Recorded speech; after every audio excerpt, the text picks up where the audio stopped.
Thank you, Mr Deputy Speaker. I rise to speak to the amendments and new clauses in my name and those of other members of this House, including new clause 31 and the consequential amendments relating to loan charge legislation, and Amendment 20 and consequentials related to the application of the so-called IR35 regulations dealing with the off-payroll taxation arrangements.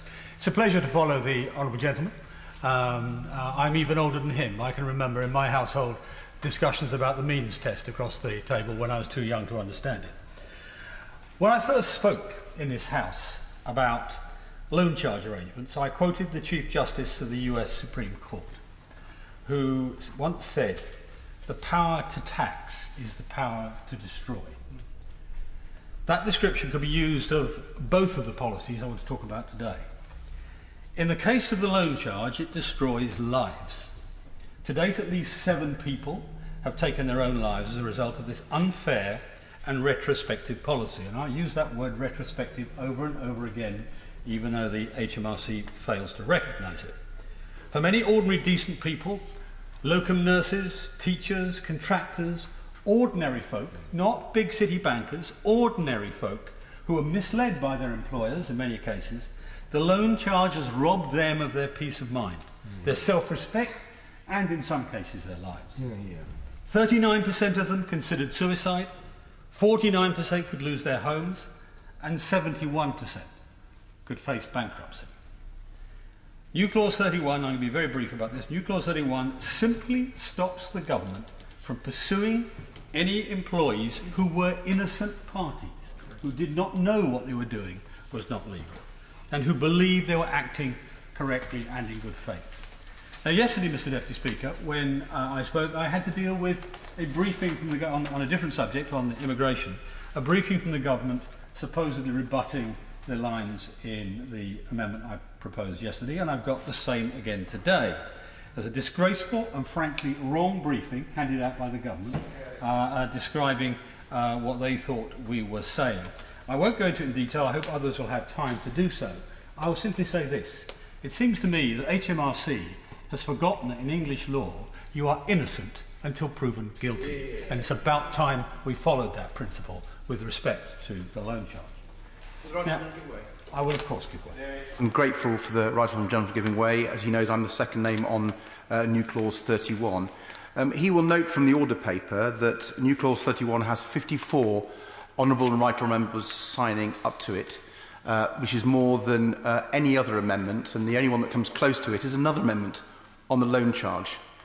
Does he not think that's a signal that this House wants to divide on New Clause 31, and that whatever the front benchers think, the back benchers who signed this New Clause 31 want to vote? Makes a very good point, but he should make it to the Speaker rather than to me on this particular issue. As he well knows, he's been here nearly as long as I have. Now, point of order. Forgive me, Mr Deputy Speaker, and I may have missed the reasoning why we're not going to be able to divide on New Clause 31, but I'd be very grateful if you could explain it to me. Today is the day I become the longest serving member for Reigate since the Great Reform Act. So I may have missed one or two things that are going on, but I would be obliged if you could tell me why we're not going to have the opportunity to divide on New Clause 31. I thank the honourable member for his point of order, but I think we have to wait until the end of the debate before these decisions are made. David Davis. Thank you, Mr Deputy Speaker. Let me move on to the other issue that I want to discuss today.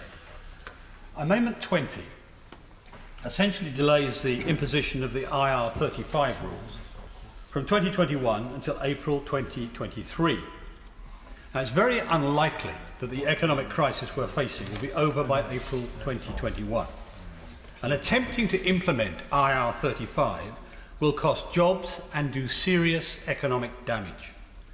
A few months ago, the very powerful crossbench House of Lords Economics Committee wrote a report on IR35, and much of what I'm going to say involves quotations from that report. I'll start with, they said it is right that everyone should pay their fair share of tax, but the evidence that we heard over the course of our inquiry suggests that the IR35 rules, the government's framework to tackle tax avoidance by those in disguised employment, have never worked satisfactorily throughout the whole of their 20-year history.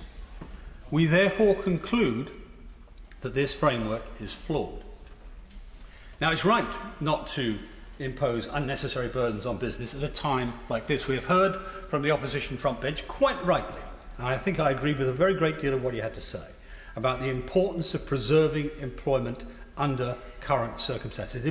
Indeed, the importance of not destroying employment under current circumstances, and this comes right to this issue of IR35.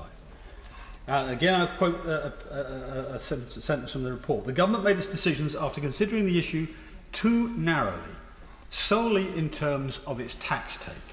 It has severely underestimated the costs to business of implementing the changes, and it did not analyse sufficiently the unintended behavioural consequences of the proposed reforms or their wider potential impact on the labour market and on the gig economy in particular.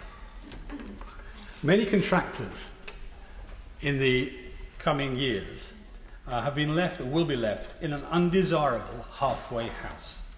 They do not enjoy the rights that come with employment, yet they're considered employees for tax purposes. In short, what IR35 will do is create zero rights employees. And I'm saying this directly at the Labour Party because I think this is an issue which is close to their heart. The idea that a government action would actually create a class of employee who has zero rights.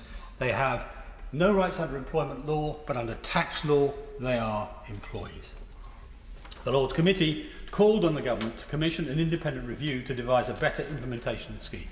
I think this is exactly right, which is why I want to see another 2 years before we implement whatever the decision is. We need that time to actually understand precisely what the effect of our new policy will be. It will be a disaster if, in the context of the economic crisis and the growing gig economy, the government accidentally created that class of zero rights employees. No holidays, no sick pay, no pension, no redundancy, no employment rights whatsoever. We must stop that happening, either accidentally or deliberately. And on that basis, I beg to move Amendment 20.